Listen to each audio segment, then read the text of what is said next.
D'abord nommés saltimbanques, puis tziganes ou gitans, qui venus d'Inde à la fin du XVe siècle se sont progressivement installés dans tous les pays d'Europe.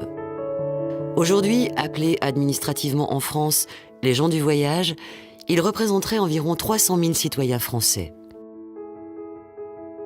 Notre histoire commence en 2000, par la promulgation de la loi Louis Besson qui définit les règles de droit concernant les gens du voyage. C'était il y a 10 ans, lors d'un dîner avec des élus du Rhône, nous échangions sur des questions de société. Les gens du voyage, français, comme vous et moi, comment les accueillir dignement et leur donner une place dans notre République? Cette question m'a saisi et j'ai décidé d'aller à leur rencontre. J'ai vu des enfants vivre dans des conditions que je ne pouvais pas accepter.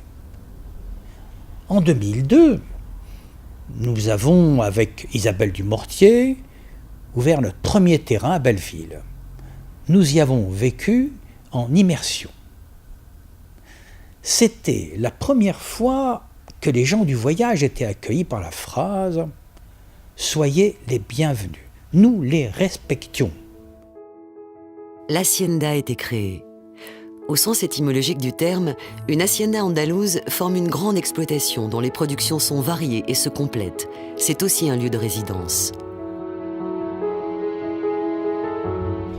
La première fois, c'était tout nouveau, donc voilà, on s'est bien adapté.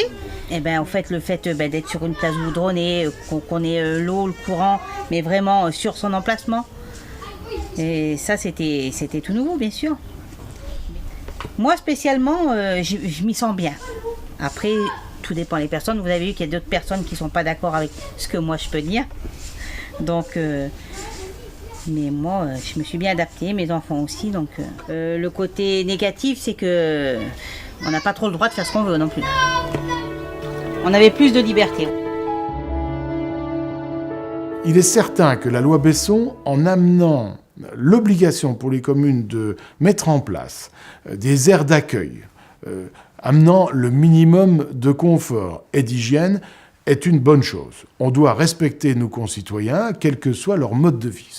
Là-dessus, c'est d'ailleurs pour ça que j'ai voulu réaliser une aire d'accueil, c'est une raison de respect de la dignité humaine. On considère que ce n'est pas notre métier de s'en occuper. C'est pour cela qu'on a fait appel à des prestataires pour lesquels, bien évidemment, la gestion est beaucoup plus simple quand nous sommes tiers par rapport à un prestataire. Quand nous discutions avec les gens du voyage par le passé, c'est vrai qu'il y avait toujours une phase de discussion, de palabre. Sur l'air, il y a un règlement, ils connaissent le règlement. Deuxième chose, nous fixons avec le prestataire quels sont nos objectifs. Éventuellement, il y a des rencontres qui s'établissent avec les représentants des gens du voyage et à demeure, ce prestataire a en charge la gestion. Si c'était des employés municipaux en tant que tels, ce serait beaucoup plus compliqué parce que nous serions un peu jugés partis, alors que c'est beaucoup plus simple de passer par un prestataire. Quand elles font appel à une société de gestionnaire d'accueil, donc à l'hacienda, dans un premier temps, généralement, c'est pour pas en entendre parler. Voilà, c'est pour dire, on prend un gestionnaire, ils vont s'en occuper, ils vont faire la médiation avec les voyageurs. Voilà. Mais nous, dans notre gestion, on implique aussi les collectivités, parce que c'est pas le gestionnaire qui gère tout seul. Non, il y a des choses à faire évoluer. Donc nous, on sollicite aussi beaucoup les collectivités pour leur dire comment ça fonctionne, si ça fonctionne bien, si ça fonctionne pas. Voilà, on essaye de trouver aussi des solutions avec les collectivités. Cette délégation n'est pas une délégation où on a donné en quelque sorte les clés du terrain et où après on ne s'en occupe plus. Donc il y a toujours un contact avec les services sociaux de la ville qui sont à même dans une relation, je dirais, d'intelligence.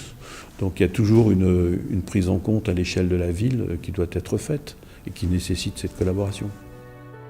En quelques années, l'hacienda devient le principal acteur de cette nouvelle activité. Son adossement au groupe SOR en 2010 lui permet de renforcer son développement auprès des collectivités. Le groupe SOR est traditionnellement, depuis des années, depuis 1933, le partenaire des collectivités locales dans les métiers de l'eau, de la propreté, de l'ingénierie ou des travaux. Et le rapprochement de la SOR avec l'Hacienda a permis de consolider une entreprise qui avait un savoir-faire et un développement remarquable depuis déjà plusieurs années. Les savoir-faire de l'Hacienda sont très spécifiques, cette capacité à accompagner les collectivités locales dans l'ensemble de la problématique des gens du voyage, dont on sait à quel point elle est sensible pour les collectivités. Mais également cette expérience d'animer les dispositifs d'accompagnement sociaux qui vont de pair avec la gestion de la problématique des gens du voyage. Tout cela en faisait pour nous un apport de savoir-faire et d'expertise précieux dans la relation et dans les services que l'on offre aux collectivités locales. Et d'ailleurs, depuis l'entrée de l'Hacienda dans le groupe SOR, toute une série de nouveaux métiers ont été développés qui nous permettent toujours d'enrichir la relation et les services que nous offrons aux collectivités locales. Tout en préservant ce qui, je pense, fait notre force, à savoir la taille et la présence d'un grand groupe international et la proximité de services locaux. Et je pense que la relation entre la SOR et l'Hacienda résume bien cette synergie entre un acteur global, puissant, et une présence locale. Et c'est pour ça que nous sommes très fiers et que nous tenons beaucoup à la présence de l'Hacienda et de ses métiers au sein de notre palette de services publics que nous offrons à nos clients depuis maintenant 80 ans. Nous avons développé un vrai cadre d'accueil, en lien avec les collectivités dans toute la France. Et chaque jour, ce sont désormais 20 000 voyageurs qui vivent sur Lozère. Aujourd'hui, 250 collaborateurs participent à ce challenge. C'est une véritable aventure humaine qui est portée par une équipe soucieuse d'offrir un service fiable et réactif aux collectivités comme aux voyageurs sur l'ensemble du territoire français, 24 heures sur 24 et 365 jours par an. Alors en résumé, organisation, anticipation et réactivité sont les clés de notre réussite. Nous sommes une entreprise privée. Néanmoins, nous privilégions la dynamique sociale. Favoriser l'emploi local des personnes en difficulté professionnelle fait partie intégrante de nos valeurs.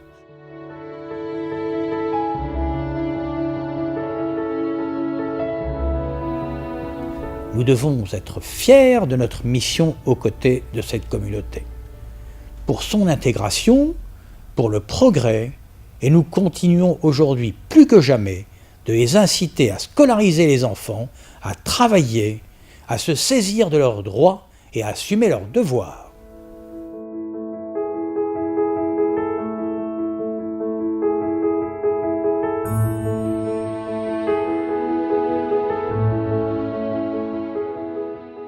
De nombreuses collectivités ont créé leur aire d'accueil au regard de l'application de la loi Besson.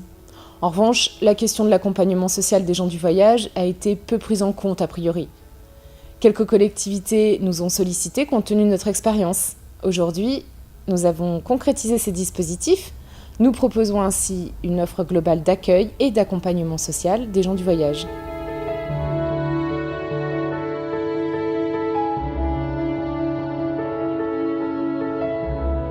Ces 10 années ont permis l'émergence d'une nouvelle activité et d'un nouveau métier.